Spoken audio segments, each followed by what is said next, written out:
తాకట్లో ఉన్న మీ బంగారాన్ని విడిపించి ఆ రోజు ఆన్లైన్ రేటుకి కొంటాం. Sharma gold company. Hi hello, welcome to Suman TV. నేను మీ రోషన్. సో ప్రస్తుతం నాతో పాటు ఉన్నారు అడ్వకేట్ సుబ్బారావు గారు. ఇలా చెప్తే మీకు అర్థం కాకపోతే మంగ్లీ మీద కేసు పెట్టిన సుబ్బారావు గారు. నమస్తే అండి. నమస్కారం అండి. ఏంటి ఇది తాగేసి పోలీస్ స్టేషన్కి వెళ్ళారా? అక్కడ మీకు కూడా టెస్ట్ చేస్తే 27 ఏదో వచ్చిందని చెప్పి అదే ఫుల్ హల్చల్ అవుతుంది మీ ఫస్ట్. అంటే ఏంటంటే మీడియాలో దీన్ని టాపిక్ డైవర్ట్ చేయాలి, మొత్తం కూడా ఏంటంటే మంగ్లీ మీదకి వెళ్ళిపోతుంది. ఇదంతా కూడా ఏంటంటే ఎవరైతే ఈ బాధితులు ఉన్నారో వాళ్ళకి న్యాయం చేసే వైపు వెళ్తుంది. సో కాబట్టి ఏంటంటే కొంచెం పొలిటికల్ ఇన్ఫ్లుయెన్స్ యూజ్ చేసి నా చుట్టుపక్కల మీరు చూడండి ఒక 30-40 మంది పోలీసులు వచ్చేసారు. వచ్చేసి బలవంతంగా మీరు ఓదాలి అని, నా పర్సనల్ రైట్ నువ్వెవరో చెప్పడానికి అని చెప్పేసి, అయినా సరే నాకు భయం ఏం లేదు, సరే నువ్వు ఎంత ఒత్తిడి తీసుకొస్తున్నావు అని చెప్పేసి ఊదును. ఆ ఊదడానికంటే ముందే కాఫీ తాగాను, వాళ్ళే ఇచ్చారు కాఫీ. ఎవరు? పోలీస్ స్టేషన్లోనే పోలీస్ వాళ్ళే ఇచ్చారు. మీకు మర్యాదలు ఫస్ట్ చేశారు, మర్యాదలు చేశారు. వాళ్ళు చేయాల్సింది ఏదైతే చేయాలనుకున్నారో అదంతా చేశారు. సో ఇచ్చి తర్వాత వెంటనే బ్రీత్ అనలైజర్ పెట్టేసి కాఫీలో కలిపారా? కాఫీలో ఏం కలుగుతారంటే కెఫిన్ ఉంటుంది కదా, ఆ కెఫిన్ ఉంటుంది. కూల్ డ్రింక్ తాగినా కాఫీ తాగినా జనరల్గా 30% లోపు ఖచ్చితంగా వస్తుంది, అది నార్మల్. ఎవరైనా టెస్ట్ చేసిన తర్వాత స్టేషన్ లోపలికి పిలిపించి మర్యాదలు చేస్తారు కదా, మీకు మర్యాదలు చేసి వచ్చింది బయటకు వచ్చిన తర్వాత ఎందుకు టెస్ట్ చేశారు? అదే కదా ఈ పేరు చెప్పి బెదిరించింది. వాళ్ళు ఇస్తారా డబ్బులు? అదే కదా, అంటే వాళ్ళతో నేను కేసులో నుంచి వీళ్ళు బయటకు తీసేయమని, వీళ్ళ కేసులో నుంచి బయటకు తీసేయమని, వీళ్ళకి సంబంధించినటువంటి వాళ్ళ తమ్ముడి పేరు ఈవిడ పేరు యూజ్ చేస్తూ వాళ్ళ మీద చేసినటువంటి ఇంటర్వ్యూని తీసే డిలీట్ చేపించేయండి, మీకు ఎంత కావాలి చెప్పండి నేను ఇస్తా అని చెప్పేసి అన్నాను. ఎవరికి ఇస్తామని? నాకు ఇస్తానని. సో నేనన్నా ఈ బాధితులందరినీ ఆ రోజు తీసుకొని వెళ్ళా. నాకు ఇవ్వడం ఎందుకండి, బాధితులకు ఇచ్చండి చాలు, నాకు ఇచ్చే డబ్బు లేదు, బాధితులకు ఇస్తే కొస్తే వాళ్ళకి ఆసరాగా ఉంటుందని కూడా చెప్పారు. చెప్పిన తర్వాత ఆవిడ అసలు ఎక్కడ కూడా కాంప్రమైజ్ కాలేదు. అసలు ఈ ఇష్యూ ఎక్కడ స్టార్ట్ అయింది అని అంటే, ఒక 2 నెలల క్రితం వీళ్ళంతా బాధితులు ఒక ప్రధాన పార్టీకి సంబంధించినటువంటి వ్యక్తులు తిరుమలేష్ అని చెప్పేసి మా స్నేహితుడు, అతని ద్వారా నన్ను కలవసారు. కలిస్తే దాదాపుగా నెలన్నర నేను స్టడీ చేశాను అసలు ఏంటి ఇష్యూ ఇది ఏంటి అని. చూస్తే అందరి నోట్ల నుంచి వచ్చే పేరు మంగ్లీ తమ్ముడు శివ, భరత్ చౌహాన్, శైలేష్ చౌహాన్, ప్రధాన నిందితుడు మధు, రమావత్ మధు. సో నేను వివరణ అడగడానికి ఒక మ్యూజిక్ డైరెక్టర్ గారు, ఆయన పేరు చెప్పడం ఎందుకు, కార్తీకే కదా, కార్తీక్ షోకి. అవునా?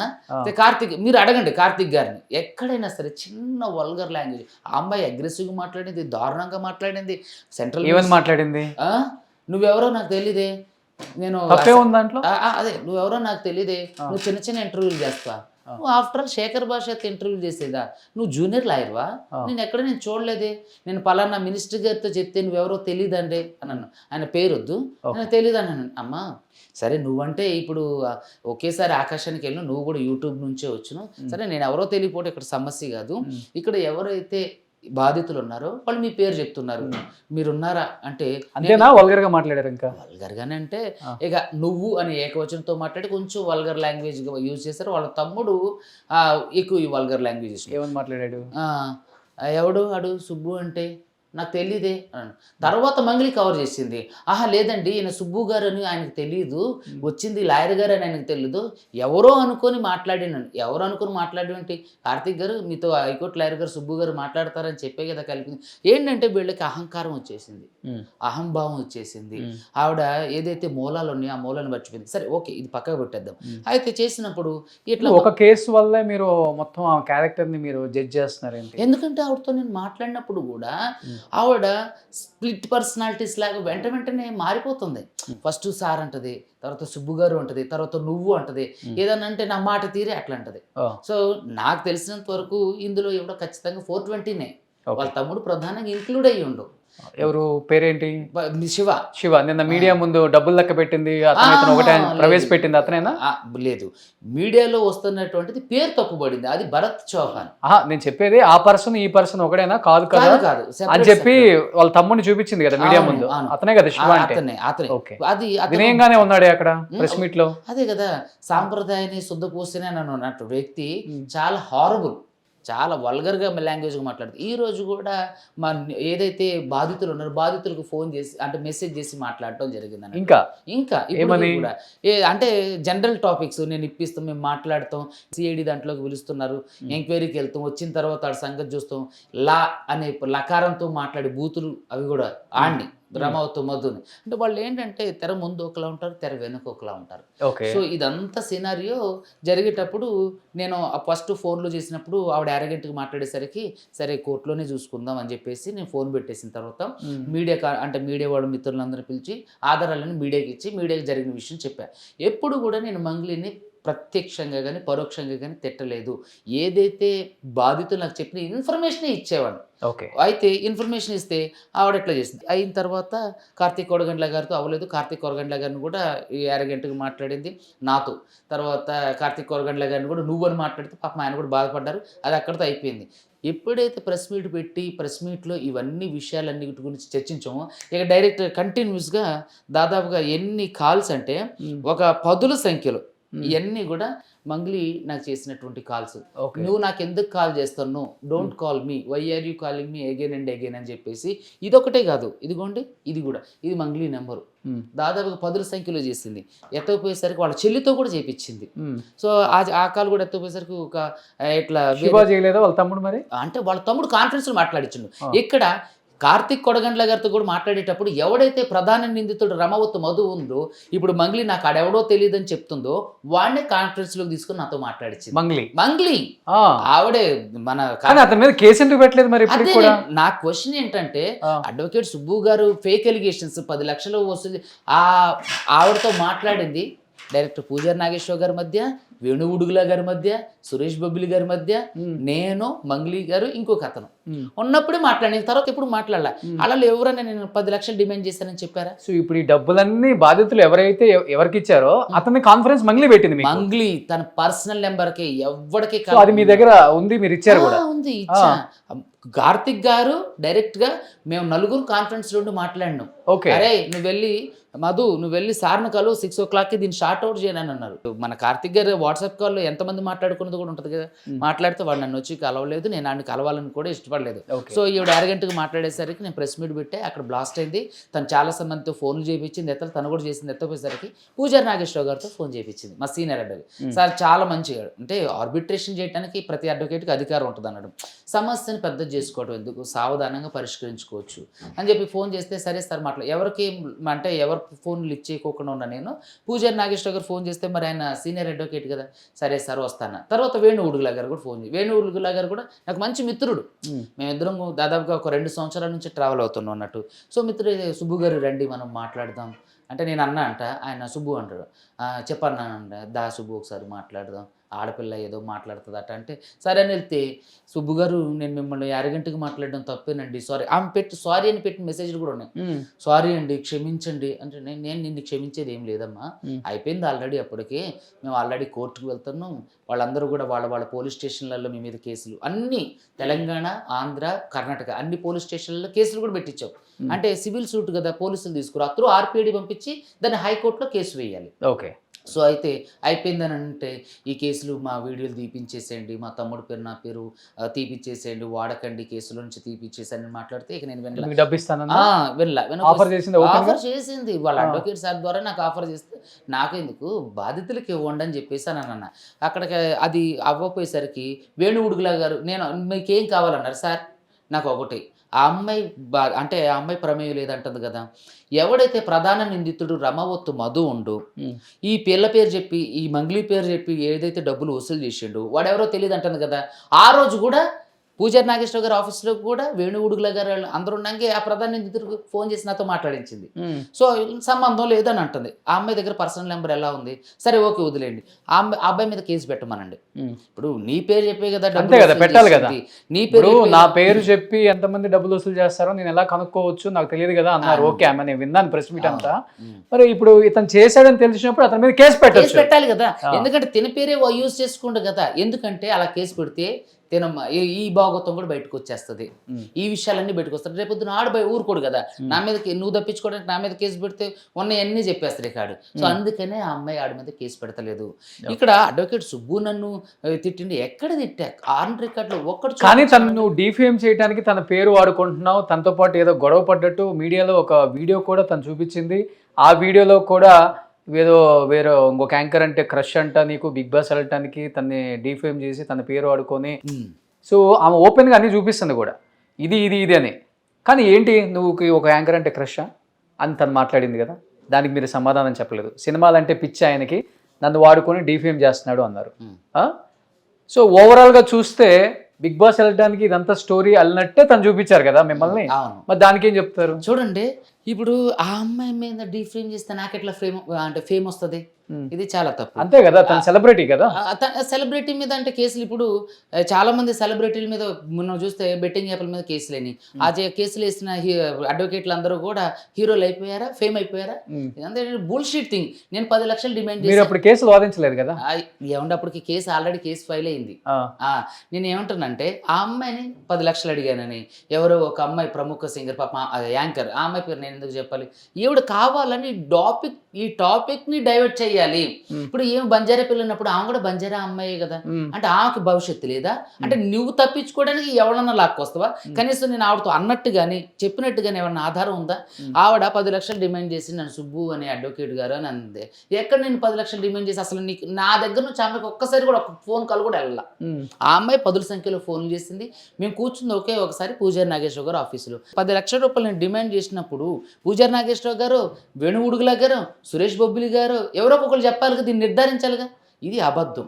ఎందుకంటే అక్కడ మాకు డబ్బులు ఆఫర్ చేసింది. తిరిగి ఏంటంటే ఈ మీడియా డైవర్షన్ చేయాలి, ఇక్కడ ఉన్న వాళ్ళందరినీ కూడా ఏంటంటే ఈవిడ విక్టిమ్ కార్డు యూజ్ చేస్తుంది, బంజారా కార్డు యూజ్ చేస్తుంది, విమెన్ కార్డు యూజ్ చేస్తుంది. ఏంటంటే నీకు ఎటువంటి సంబంధం లేదు. మరి నీకు ఎటువంటి సంబంధం లేకపోతే నేను అదే అన్నా, నీకు సంబంధం లేదంటున్నావు అమ్మా, వాడి మీద కేసు పెట్టని, వాడి మీద కేసు పెట్టి ఎఫ్ఐఆర్ చేయించు. లేదు చేయను అని అన్నాను. నేను చేయలేను సార్, నేను పోలీస్ స్టేషన్ చుట్టూ తిరగలేదు. ఓకే, ఎవరైతే బాధితులు ఉన్నారో బాధితుల తరపున నువ్వు వచ్చి మాకు సంఘీభావం తెలియజేసి బాధితులు అదేగా చెప్తుంది, బాధితులకి నేను న్యాయం చేస్తాను. ఎక్కడ మేమైతే దీంట్లో లేము. బాధితులకు న్యాయం చేయ ఇప్పుడు ఒకటి చెప్పండి, ఇప్పుడు ఆ డబ్బులు లెక్క పెట్టే దాంట్లో ఉన్న పర్సన్ ఎవరు అసలుకి? మీరు అడిగిన ఈ 2 క్వశ్చన్లకు ఇప్పుడు ఆన్సర్ చేస్తా.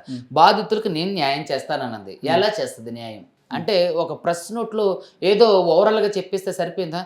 రేపు మేము అందరం కలిసి హైకోర్టుకు వెళ్తున్నాం, రమ్మనండి బాధితురాలుగా ఆమెను కూడా, బాధితుల పక్షాన్ని రమ్మనండి. నేను సుమన్ టీవీ వేదికగా ఆ అమ్మాయిని నేను అడుగుతున్నా, మంగళి గారు రండి, రేపు మేమందరం హైకోర్టుకు వెళ్తున్నాం, మీరు కూడా రండి, వస్తే పోలీస్ స్టేషన్కు కూడా వెళ్దాం, ఇట్లా పలానా మంగళి గారి మేమే ఉంటాం, అప్పుడు ఆవిడకి మేమే సపోర్ట్ చేస్తాం. విక్టిమ్స్ అందరూ ఇప్పుడు దాదాపు 20 మంది బయట ఉన్నారు కదా, వాళ్ళందరం కలిసి దీంట్లో మంగళి గారిది ఎటువంటి తప్పు లేదని మేమే ప్రకటిస్తాం, రమ్మనండి, వచ్చి వాడి మీద కేసు పెట్టి ఎఫ్ఐఆర్ చేయించమనండి, చేపించి బాధిత తరపున నిల్చోమనండి.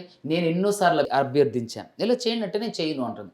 ఎందుకనంటే వాళ్ళ చిన్న చెల్లిని ఈ అబ్బాయికి ఇచ్చి చేస్తున్నారు అని అందరికీ చెప్పిన మాట. ఎవరికి ఇచ్చి? ఇప్పుడు ఎవడైతే ప్రధాన నిందితుడు రమావతు మధు ఉండో వాడికి వీళ్ళ చిన్న చెల్లినిచ్చి చేస్తున్నారని చెప్పి వీళ్ళందరికీ చెప్పి, అమ్మాయి కూడా సింగర్ కదా? లేదు, చిన్న అమ్మాయి. అదే చిన్న అమ్మాయి, ఇంకొక అమ్మాయి. ఓకే. సో ఆ అమ్మాయిని ఇచ్చి పెళ్లి చేస్తున్నారని చెప్పేసి వీళ్ళందరికీ చెప్పిండు. వీడు చెప్పడమే కాదు, సింగర్ మంగళ వాళ్ళ తమ్ముడు వీళ్ళ దగ్గర రూఢిపరిచిండు, వీళ్ళతో పాటు తిరిగిండు, తిండో ఉండు. ఏదైతే ఇప్పుడు సొంత తమ్ముడు శివ గోకుల్ నందన ఇన్ఫ్రా ఇండియా ప్రైవేట్ లిమిటెడ్ ఏదైతే ఉందో దాని ఓపెనింగ్ వచ్చిండు, దాంతో పాటు ఉండు, వీళ్ళందరితో మీరు పెట్టుబడి పెట్టండి, మేమంతా చూసుకుంటాం, అక్క ఉన్నారు, మా చెల్లిని కూడా ఇతనికి ఇచ్చి పెళ్లి చేస్తానని చెప్పి వీళ్ళందరితో తిరిగిండు. ఆ ఫోటోలు కూడా ఇప్పుడు మీకు ఇచ్చాం. ఇంకోటి ఏంటంటే అర్ధరాత్రి మధు కన్స్ట్రక్షన్ ఇంటికి మంగళి గారు విజిట్కి వెళ్ళారు. అదే విధంగా ఈయన ప్రత్యక్ష సాక్షి. మంగళి గారు ఆయన ఎవరో ఒక ఆయన ఆర్మీ ఆఫీసర్ మురళీ నాయక్ గారు ఆంధ్రలో చనిపోయారు, బెంగళూరులో. ఆయన కలవడానికి అతనికి నివాళులు అర్పించడానికి వెళ్ళినప్పుడు కూడా వెహికల్ అరేంజ్ చేసింది నేనే. ఓకే. దాని ఎవరికి? మంగళి గారికా? అవునవును, వచ్చి డబ్బులు ఏదో ఇచ్చి వాళ్ళకి. అవును. సో ఇక్కడ నేనేమంటానంటే ఇవన్నీ కూడా ప్రధాన ప్రత్యక్ష సాక్ష్యాలు. ఈవిడ చేస్తున్నటువంటి అలిగేషన్, ఇప్పుడు అడ్వకేట్ సుబ్బు నన్ను 10 లక్షలు అడిగిండు, పలానా ఆవిడంటే క్రష్ అండు, అసలు ఇవి కేసుకు సంబంధించిన విషయాలు. అసలుకి ఇక్కడ ఏమైపోయిందంటే బాధితులు వర్సెస్ మధు అవ్వాల్సిన కేసు సో సుబ్బు వర్సెస్ మంగళి అయిపోయింది. ఇక్కడ ఏంటంటే డీవియేషన్స్ తీసుకొస్తున్నారు. ఇక్కడ ఏంటంటే ఇప్పుడు అడ్వకేట్ సుబ్బు గారు ఇప్పుడు ఆన్ బిహాఫ్ ఆఫ్ అడ్వకేట్ అందరు క్లయింట్ల తరపున కేసులు వేస్తారు. ఇలా ఇక కేసులు వేసిన వాళ్ళు అందరూ ఆపోజిట్ అడ్వకేట్ల మీద కేసులు వేస్తే న్యాయ వ్యవస్థ మీద ప్రభావం పడదా? ఇది ఏంటంటే ఇతను నేను బెదిరించి ఇతను డబ్బులకు లొంగలేదు, సో కేసులు లాంటివి పెట్టి బెదిరించే ప్రయత్నం చేస్తే తప్పు కొట్టడు. ఇప్పుడు కూడా సజ్జనార్ గారికి వినతి పత్రం ఇచ్చి వచ్చారు, మీ మీద యాక్షన్ తీసుకోమంటున్నారు, కానీ బాధితుల మీద అన్యాయం చేసిన మధుకు మీద యాక్షన్ తీసుకొని వీళ్ళకి న్యాయం చేయండి అని ఇవ్వట్లా. ఎక్కడ అక్కడే డౌట్ వస్తుంది అందరికి కూడా ఇప్పుడు. అదే అంటున్నా, ఎక్కడ ఇవ్వట్లా. పంజగుట్ట పోలీస్ స్టేషన్ లో అక్కడ వరకు ఎందుకంటే నార్సింగి పిఎస్ లో కంప్లైంట్ ఇచ్చింది. అక్కడ ఉన్న సిఐ గారు హరికృష్ణారెడ్డి చాలా మంచి వ్యక్తి. ఆయన వివరాలు అడిగితే ఆధారాలు అడిగితే ఇప్పుడు ఒక్కటి కూడా ఇవ్వలేదు. అక్కడ ప్రధాన పత్రికల్లో వచ్చింది. ఏమున్నాయి ఆధారాలు? నేను ఆవిడ ఫోన్ చేసింది లేదు, ఆవిడ నాకు ఫోన్ చేసింది, ఆవిడ నన్ను బెదిరించింది, నేను అడిగింది లేదు. ఎందుకంటే వీళ్ళందరూ సాక్షి ఉన్నారు. డైరెక్టర్ గారు, లాయర్ గారు, మ్యూజిక్ డైరెక్టర్ గారు, నేను, వీళ్ళు కూడా ఉన్నారు. అక్కడ మళ్ళీ నా మీద దాడికి కూడా ప్రయత్నం చేసింది. పూజారి నాగేశ్వర గారు ఆఫీసులో లిఫ్ట్ దగ్గర కొంచెం కొట్టబోయారు మిమ్మల్ని. నా దగ్గరకు వచ్చి నువ్వు వినకపోతే నీ సంగతి చూస్తా అని చెప్పి వాళ్ళ తమ్ముడికి ఫోన్ చేసి మధుగడికి కలిపి, అరే వీడు ఇక్కడే ఉంటారా, ఈడనంటే అరే నిన్ను చంపేస్తావురా, నువ్వు కోర్టుకి వెళ్ళేది మాకు తెలుసు, చంపితే పెద్ద కేసు అయింది కానీ హిట్ అండ్ రన్ లో నిన్ను తొక్కిచ్చేస్తున్నాడు ట్రక్ బిట్ అని చెప్పేసి నన్ను బెదిరిస్తే, ఎవరు వీడే మన మంగ్లీ వాళ్ళ తమ్ముడు శివ, బ్రహ్మవత్ మధుగాడు మంగ్లీ వాళ్ళ తమ్ముడు మాట్లాడేసరికి ఇక్కడ గొడవ ఏదో అవబోతుందని చెప్పేసి వేణుగుడుగులా గారు కూడా బయటకు వచ్చారు. వచ్చేసరికి అక్కడ నుంచి మా ఫ్రెండ్స్ తిరుమలేషు రవణ ఇద్దరు కలిసి నన్ను కిందకి తీసుకెళ్లారు. అక్కడ కింద వీళ్ళు ఏం చేస్తున్నారని మంగళి కార్ డ్రైవర్ వీళ్ళ ఫోటోలు వీడియోలు తీయడం, ఇది కింద ఉంచి మేము పైకి వెళ్ళాం కదా. సో అక్కడ ఇదంతా అయిపోయిన తర్వాత అక్కడ నుంచి వచ్చి మంగళి మీద కేసు ఫైల్ చేయడం జరిగింది. సో మంగళి కేసు ఫైల్ చేయడం ప్రైమ్ ఆఫ్ ఎవిడెన్స్ లేకుండా పోలీసులు ఎఫ్ఐఆర్ ఫైల్ చేస్తారు. ఇంత దిగజారిపోయారా? ఏంటి లారీలు ఎక్కిస్తారా? లారీలు ట్రక్ తో దొక్కిచ్చేస్తారు. అధికార మదం ఉంది, లేకపోతే అధికారులు అండగా ఉన్నారు, లేకపోతే సెలబ్రిటీ మోజులో ఏం మాట్లాడుతున్నారో కూడా తెలియట్లేదు. సో ఆమె కదా మాట్లాడింది వాళ్ళ తమ్ముడు. ఈవిడ బూతులు తిట్టింది కదా, అరే ఊరే అనుకుంటా అరే వీడు ఇక్కడే ఉండరా అని. అంటే మధుకు ఫోన్ చేసి వాళ్ళ తమ్ముడు కాన్ఫరెన్స్ లో తీసుకొని అయితే అనేసరికి ఇక అక్కడ ఈ సీన్ అవుతుందని చెప్పేసి, మరి ఎందుకు బంజారా బిడ్డను తొక్కేస్తారు, అవకాశం రాకుండా అంచెలంచెలుగా ఎదుర్కొంటూ వచ్చాను, ఈ డైలాగులు ఇండస్ట్రీ ఒకసారి గమనించండి, పోలీసు వాళ్ళు కూడా ఒకసారి గమనించండి, అండ్ న్యాయ వ్యవస్థ, పొలిటికల్ లీడర్స్ ఎవరైతే సపోర్ట్ చేస్తున్నారో ఆమెకి, సార్ కలుగరవండి సార్. ఇప్పుడు నేను కాసేపు అడ్వకేట్ సుబ్బు గారిని పక్కన పెడితే పక్కనే బాధితుడు ఉన్నాడు, ఈ బాధితుడి మాటలతో అయినా కొంచెం చెల్లించండి. ఇలాంటి వాళ్ళకి మనం సపోర్ట్ చేస్తే ఈ వ్యవస్థలో ఎవ్వరం బతకలేం. వీడిని వాడిని పొడుచుకొని చేస్తారు. నీ మీదకి ఆయన ఎక్కియొచ్చు, రేపు వాళ్ళు మీ మీదకి ఎక్కిస్తారు, అంతకుమించి ఏం లేదు. ఒక సెంట్రల్ మినిస్టర్, మీరేం గొప్ప ఏం కాదు, అతీతమేం కాదు, మీరు కూడా కష్టపడి పైకి వచ్చిన వాళ్ళే. 10,000కి నా జీవితంతో స్టార్ట్ చేసిన నా జీవితం ఈరోజు 10 లక్షలు తీసుకున్నారని నాతో ఫోన్లో కూడా అన్నావు మంగ్లీ. నువ్వే అన్నావు. ఇంకా హుందాగా బతకాలి కానీ లారీలు టిప్పర్లు ఎక్కించి జనాన్ని చంపేస్తారు, మీ అధికార దుర్వినియోగం చేస్తారు ఎవరన్నా సపోర్ట్ ఉంటే. అరే బాధితుడికి న్యాయం చేయమని చెప్తున్నారు. అంతమంది దగ్గర అన్ని కోట్లు కలెక్ట్ చేశాడు నీ తమ్ముడు మధు అనేవాడు, ఇంకొకవాడు చౌహాన్ అనేవాడు. వాళ్ళని ఈడ్చుకొచ్చి చెంపలకేసి బాధి నా పేరు బదనాం చేస్తున్నారా, నా పేరు బదనాం చేస్తున్నారు మీరు, నేను కష్టపడి సంపాదించుకొని ఏర్పరచుకున్న ఎంపైర్ నా వెనక ఉంది, దీన్ని మీరు కూల్ చేస్తున్నారు, ఎదవల్లారా పనికి మాలిన సన్నాసులారా అని వాళ్ళని చెంపలకేసి కొట్టి వాళ్ళని బయటికి తీసుకొచ్చి ఇదిగో ఇట్లాంటి వాళ్ళకి న్యాయం చేయి. నీ కాళ్ళు కడిగి నెత్తిని పోసుకుంటారు వీళ్ళందరూ, కాళ్ళు కడిగి నెత్తిని పోసుకుంటారు. ఇప్పుడు బాధితుడు మీ వర్షన్ ఏంటండి, మీరు ఎంత ఇచ్చారు? మీరు నేను సెప్టెంబర్లో 12,50,000 రూపాయలు ఇచ్చాను సార్ లో నుంచి, అండ్ మనీ నుంచి లోన్ తీసేసుకుని అతనికి ఇచ్చాను. ఎట్లా ఇచ్చారు మీరు, అసలు ఎందుకు ఇచ్చారు మీరు? మాకు 2020లో మేము అందరం కలిసి, అంటే మధు రమావతి మధు ఎవరైతే ఉన్నారో మాకు అప్పుడు ఒక కంపెనీలో పనిచేసాం, మా కొలిక్ పనిచేసాం ఇక్కడ మల్లెపల్లిలో. 2020-21 ఆ మధ్యలో ఒక 8 నెలలు 9 నెలలు వర్క్ చేసేసి ఆ కంపెనీలో వర్క్ చేసి బయటికి వెళ్ళిపోయాను. ఆ కంపెనీ నుంచి బయటికి వెళ్ళిపోయి ఒక బిజినెస్ చేస్తున్నా అంటారని మా కింద ఉన్న వాళ్ళకందరూ చెప్పుకుంటూ వచ్చాడు అనమాట. ఓకే, ఆ బిజినెస్ ఏంటంటే ట్రేడింగ్ చేస్తున్నా, ఆ ట్రేడింగ్ లో డబ్బులు పెడుతున్నాం మేము, అండ్ రియల్ ఎస్టేట్ లో డబ్బులు పెడుతున్నాము, మీరు ఇస్తే మీ డబ్బులు ఇచ్చేసి రిటర్న్ ఇస్తామని మా వాళ్ళకి అందరికీ చెప్పాడు. 2021, 22, 23, 24 ఈ 4 ఏళ్ల తర్వాత మా దగ్గరికి వచ్చేటప్పుడు కల్లా ఒక మంచి లగ్జరీ తారు కారు, ఒక మంచి బిల్డింగ్లు కొనుక్కొని మంచి గోల్డ్లు పెట్టేసేసుకొని అది ఇంత పెట్టేసేసుకొని మాకి కనపడాడు అప్పుడు. ఆ రోజు అప్పటికి మీరు డబ్బులు ఇచ్చేసారు? నో సార్, ఇవాళ ఇంకా ఓ అప్పటికి వేరే బాధితులు ఉన్నారు, ఇవన్నీ ఇచ్చిన వాళ్ళు అయితే. ఓ ఇది చాలా ఉంది, పార్ట్ 1, పార్ట్ 2, పార్ట్ 3లో. ఇక్కడ కేవలం ఈ స్కామ్ లో మీరు అంటున్నారు కదా తీసుకొచ్చి చెంపలకేసి కొట్టించేయండి, చేయదు. ఎందుకంటే ఆవిడ ఇందులో ఉన్నారు కాబట్టి, చేస్తే ఆవిడ కూడా బయటకు వస్తారు కదా. ఇంకొక విషయం ఏంటంటే ఈ స్కామ్ లో దాదాపుగా 80% వరకు బంజారాలే ఉన్నారు. అయ్యో, వద్దిపల్లి కమ్యూనిటీని అడ్డం పెట్టుకున్నారు.